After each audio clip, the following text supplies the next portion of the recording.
Yo volleyball fans, usap-usapan lately ang pangalang Queen Phenom, aka Ivy Lacsina. Pero teka lang, deserve ba niya ang title na yan?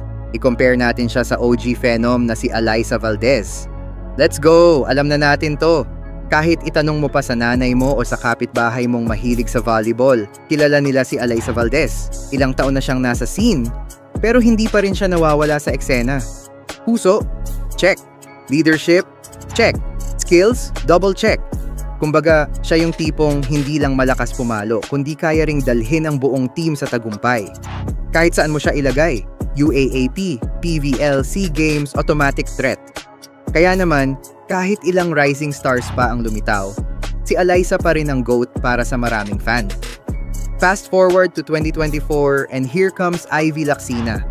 Matangkad, malakas ang palo, may swag sa laro at syempre, may haters na agad. Bakit?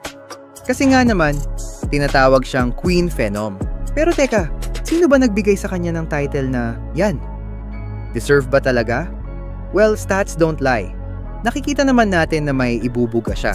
Ang tanong, kaya ba niyang dalhin ang team niya gaya ng ginagawa ni Alyssa? May pressure, may bashing, pero hindi siya natinag.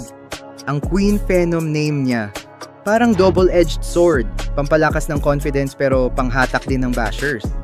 Kung talent ang pag-uusapan, walang dudang may laro si Ivy.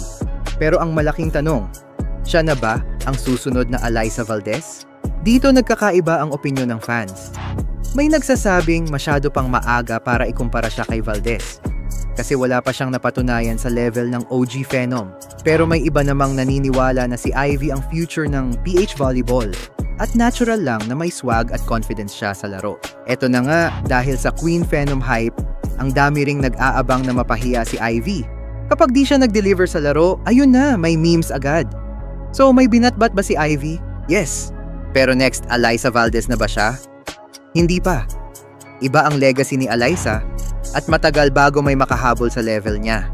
Pero kung consistent si Ivy at mapatunayan niyang kaya niyang maging leader, sino bang makakapagsabi na hindi siya magiging next face of Philippine volleyball? Ikaw, anong take mo? Deserve ba ni Ivy ang Queen Phenom title or too soon pa? Drop your thoughts below.